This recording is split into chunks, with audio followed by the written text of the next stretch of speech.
Actually, this college was started in the year 1998. So in 1998 and 99, we started with 190 students. We had just 4 branches: ECE, Mechanical, CSE and IT, with an intake of 60. But later on, now we have around Aero, Civil,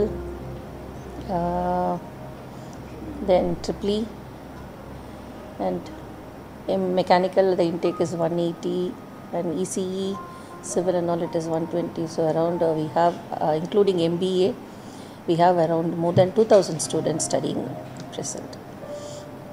We also have PG courses, Applied Electronics, MA Computer Science, then MA Power Electronics and Drives, MA Environmental Engineering, and MA Manufacturing Engineering. அந்த காலேஜ்னா என்ன அப்படிங்கிறத first இனிஷியலாகவே ஒரு awareness create பண்ணணும்.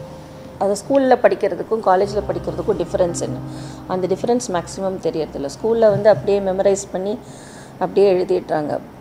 But இங்கேன்னு வரும்போது unless and otherwise you understand the concepts, next level போக முடியாது.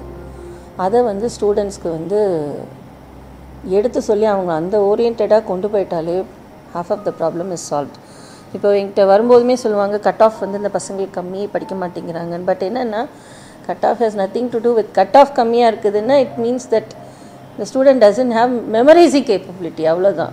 That doesn't indicate the knowledge of the students. So அதனால் அந்த பேசிக்ஸை சொல்லி கொடுத்தோம்னா பசங்க ஆட்டோமேட்டிக்காக பிக்கப் ஆகிடுவாங்க, அவங்களுக்கு அந்த இன்ட்ரெஸ்ட் வந்துடும். என்ன சொல்லுவேன்னா, இங்கே பசங்கள்கிட்டையுமே இப்போ லீனியர் இன்டகிரேட்டட் சர்க்கியூட்ஸ்னு ஒரு சப்ஜெக்ட் இருக்குதுன்னா, வாட் இஸ் லீனியர்? அந்த இன்டகிரேட்டட் இன்டகிரேஷன்ற வேர்டு, சர்க்கியூட் தெரியும், இன்டகிரேட்டட் சர்க்கியூட்னா என்ன? அந்த லீனியரும் இன்டகிரேட்டடையும் சர்க்கியூட்ஸையும் ஏன் ஒன்று சேர்த்துருக்காங்க? ஸோ இந்த மாதிரி திங்கிங் பசங்களுக்கு போச்சுனாலே இப்படி ப்ரௌஸ் பண்ண நம்ம இப்போ அன்றைக்கி கிராஜுவேஷன் டேக்கும் ஒரு கலாநிதி சார் அவரும் அதான் சொன்னார், எந்த ஒரு இன்ஸ்டியூஷனாக இருந்தாலும் 20% ஆஃப் த நாலேஜ் தான் பசங்களுக்கு கொடுக்க முடியும். பாக்கி 80% they must acquire on their own. அதுக்கான பிளாட்ஃபார்மை நம்ம ப்ரொவைட் பண்ண முடியும், அவ்வளோதான். ஸோ அப்படி பார்த்திங்கன்னா அதான் பசங்களுக்கு இந்த மாதிரி இப்போ கிளாஸில் நம்ம ஒரு செமஸ்டர்னு சொல்கிறோம், பட் அது பார்த்திங்கன்னா ஹார்ட்லி 3 months, அது 3 months தான் இருக்கும். அதுலேயுமே ஸ்டாஃப் அந்த போர்ஷன்ஸை முடிக்கிறதுங்கிறது it will be very tough for them. ஏன்னா இப்போ ஒரு சப்ஜெக்ட்டுங்கிறது இப்போ +2 11th என்ன ஒரு சப்ஜெக்டாக படிக்கிறாங்களோ அதே தான் இங்கே ஒரு செமஸ்டரில் படிக்க போகிறாங்க. ஸோ அங்கே போட்ட எஃபர்ட் 1 yearக்கு போட்ட எஃபர்ட்டை இங்கே 3 months அவங்க போட்டாகணும். It is a pressure both for faculty as well as ஸ்டூடெண்ட்ஸ்க்குமே. இன்னொன்று நமக்கு இப்போ நிறைய டிஸ்ட்ராக்ஷன்ஸும் இருக்குது. ஸோ அதனால தான் தே ஃபைண்ட் இட் டிஃபிகல்ட். அது என்னென்னா, we must tell them how to manage their time. அந்த டைம் மேனேஜ்மெண்ட் கற்றுக் கொடுக்கணும். அண்ட் ஃபண்டமெண்டல்ஸை எப்படி இப்போ ஸ்டாஃப் சொன்னாங்கனாலும் ஒன்று அவங்கக்கிட்டே கேட்கணும். அதுதான் வி மேக் தெம் அண்டர்ஸ்டாண்ட். என்னென்னா, பை அண்ட் லார்ஜ் உங்களுக்கு ஜென்ரேஷன் போக போக பார்த்திங்கன்னா இப்போ வர்ற students they are finding it very difficult to open their mouth. பேசுகிறதுக்கே அவ்வளோ பயப்படுறாங்க. ஸோ என்னென்னா, ஃபஸ்ட்டே அவங்கள ஃப்ரீயாக இன்ட்ராக்ட் பண்ணணும். எது கேட்டாலும் நம்ம கேட்குறது தப்பு கிடையாது, யார் என்ன நினச்சாலும் நினச்சிட்டு போட்டோம் அப்படின்னு we'll ask them to come out. அதேமாதிரி இந்த ஸ்டாஃப்ட்டை தான் கேட்கணும், அந்த ஸ்டாஃப்ட்டை தான் கேட்கணும்னு இல்லை. இப்போ ஒரே சப்ஜெக்ட்டு 3-4 ஸ்டாஃப் தெரியுறாங்கன்னா, யார் whoever you feel you are comfortable with, go and ask them. So அந்த டவுட் ஒன்று இல்லை, ஸ்டாஃப்ட்டை கூட கேட்க வேணாம். உனக்கு ஸ்டாஃப்ட்டை கேட்குறதுக்கும் சில பசங்களுக்கு கம்ஃபர்டபுளாக இருக்க மாட்டாங்க. சரி, go and browse, everything is available on the net.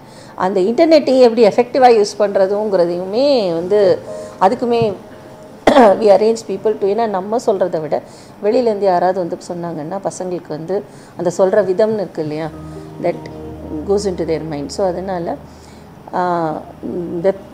இன்டர்நெட்டை எப்படி எஃபெக்டிவாக யூஸ் பண்ணுறது அப்படிங்கிறதையுமே, அதாவது இதை பண்ணாத அதை பண்ணாதன்னு சொல்கிறத விட இதெல்லாம் நீ பண்ணலான்னு சொல்லும்போது அட்லீஸ்ட் திரும்ப திரும்ப சொல்லும்போது அவங்களுக்கு கொஞ்சமாவது அட்லீஸ்ட் சில பேராவது மாறுவாங்க. பசங்களுடைய ஐடியாலாம் பார்த்திங்கன்னா டிசிஎஸ், இன்ஃபோசிஸ் அந்த மாதிரி மைண்ட் செட் தான் இருக்குது.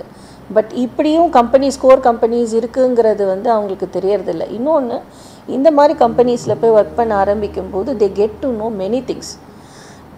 எல்லா விஷயமுமே கற்றுக்குவாங்க. அந்த கற்றுக்கும் போது என்னென்னா, ஸ்டார்டிங் உங்களுக்கு salary will be அந்த ஹைலி அட்ராக்டிவ் பேக்கேஜ் கிடைக்காது, பட் அவங்களுக்கு கிடைக்கிற எக்ஸ்போஷர் வந்து ரொம்ப அதிகமாக இருக்கும். அந்த எக்ஸ்போஷர் பசங்களுக்கு வந்து இருந்துச்சுனாலே நெக்ஸ்ட் லெவல் பசங்களுக்கு ஈஸியாக இருக்கும். அந்த மோட்டிவேஷனும் பசங்களுக்கு வந்து நம்ம தான் கொடுக்கணும். ஸோ அது ஒன்று அவங்களுக்கு மைண்ட் செட் கொண்டு வந்துட்டோம்னா jobs R plenty. Last time தான் நாங்கள் அந்த இதுவே பார்த்தோம். நாங்களாக தான் இப்படி ஒரு ஸ்ட்ராட்டஜி யோசிச்சு, ஏன் நம்ம இப்படி யோசிச்சுட்ருக்கணும், நம்ம why don't we search for core இண்டஸ்ட்ரீஸ்ன்னு சொல்லி எங்கள் அலுமினி ஸ்டூடெண்ட்ஸும் வச்சு பிளேஸ்மெண்ட் ஆஃபீஸர்கிட்ட இந்த ஸ்ட்ராட்டஜி சொல்லி we got more companies and more students were placed last time. So அதனால் எம்ப்ளாயபிலிட்டிங்கிறது it is not an issue anywhere. ஒவ்வொரு கிளாஸ்லேயுமே குரூப் ஆஃப் ஸ்டூடெண்ட்ஸ் பிரித்து ஒரு ப்ராக்டரல் சிஸ்டம்னு ஒன்று இருக்குது. அதில் என்னென்னா ஒரு faculty will be in charge of 15 students. அந்த 15 ஸ்டூடெண்ட்ஸோடைய க்ரோத்தை வந்து அவங்க பார்த்துக்கிட்டாங்கன்னா போதும். ஸோ எல்லா விதத்துலேயும் அவங்களுடைய பர்சனல் விஷயங்களாகட்டும், அவங்களுடைய அகடமிக் ரிலேட்டட் ஆகட்டும், இல்லை எக்ஸ்ட்ரா கரிக்குலர் ஆகட்டும், ஸோ இங்கே பேரண்ட்ஸ் மாதிரி, ஸோ அவங்க அந்த ஸ்டூடெண்ட்ஸை மட்டும் மோட்டிவேட் பண்ணி கொண்டு போயிட்டாங்கன்னாலே சால்வ். அவங்கள எப்படி கைட் பண்ணி கொண்டு போகணுன்ற இன்ஸ்ட்ரக்ஷன் வந்து நாங்கள் கொடுத்தோம்.